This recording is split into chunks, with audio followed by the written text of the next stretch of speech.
Listen, Unity, I don't think my sister's trying to say that life would be perfect without you. I think she's just saying that life would be, life. Hey, hello, how do you do? Shady Doorags here. In Season 2 of Rick and Morty, the duo and Summer come across an entity known as Unity, a hive mind trying to take over the universe. In the episode, we see that it has already taken over a planet, which, for reasons I'm going to have to refer to as Planet Nip. The episode focuses on Rick and how his toxic behavior has an effect on Unity. However, I zoomed in on a different topic. Throughout the episode, Summer is trying to convince the Niptons to break free and become individuals again. You have to fight it! You're under the spell of an evil monster! Unity attempts to explain to Summer that before its arrival, the planet had a lot of problems and suffering, all of which it fixed, implying that Summer only feels the way she does because she doesn't know how bad things were before. Eventually, because of some shenanigans happening with Rick, Summer does get her wish. Unity loses control over a portion of the planet, allowing some Niptons to become themselves again. So at last, the Niptons are free to do whatever they want. They have autonomy again. However, I'm a member of this planet's top race! Race war! Way to go, Summer. You started a race war. I didn't start it. They're the racists. After seeing what the Niptons are like without a hive mind, Summer does a 180 and actually praises Unity.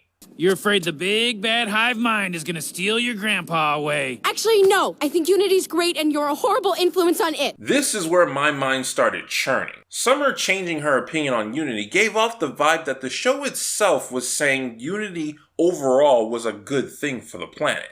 I have some thoughts about that. Before we dive into it, I want to take note that I'm ignoring the fact that Unity's goal is ultimately a selfish one. After I become a Type 1 civilization, this world will be invited into the Galactic Federation. Oh, goody. From there, I'll have access to countless planets and species. One by one, I will unify them. I will become the universe. And I will be what the single-minded once called a god. When I originally decided to dive into this topic, I thought this would be a rather uncomplicated video because I had a very clear opinion. However, this script has gone through multiple rewrites simply because I kept switching back and forth on which side I was on. Both sides of the argument have valid points, and I couldn't make up my mind which side I wanted to take. However, I eventually did settle on a side. No, I don't think Unity did a good thing, and here's why. The show says that Unity ended all suffering on the planet, and that it is the cause of all its recent progress and peace. Silly Gohan, in a layman's terms. Unity caused everything good and got rid of everything bad. And to that I say, from the perspective of the people Unity took over, her way of accomplishing peace is no different than killing everyone off. True, everyone is no longer miserable, however, everyone is also no longer happy. Does world peace even matter if no one is there to enjoy it? Looking at it this way, how is Unity's goal any different from Ultron's? More importantly though, Unity tramples on a concept that I actually hold very dear to my values, and that is freedom. Personally, I believe that all societies should be free in making individual decisions, because that is the best way to give people the opportunity to be their best selves. That does, however, come with a downside. A community that is free to be its best self is also free to be its worst self.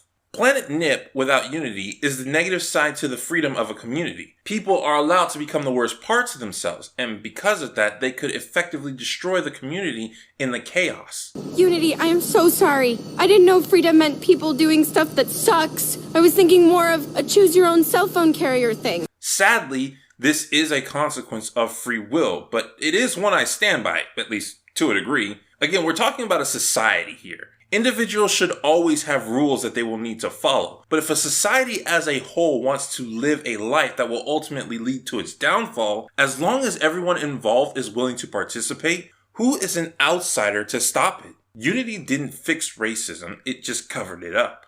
It didn't make these people happier, it just hid their misery. It didn't improve life because once it was done, there was no life to improve. And finally, Unity may have allowed the people on Planet Nip to stop being their worst selves, but its methods of eliminating their personality and will also got rid of their opportunity to be their best selves. This has been Shady Doorags. So long, farewell, Bad Vida Sen, goodbye.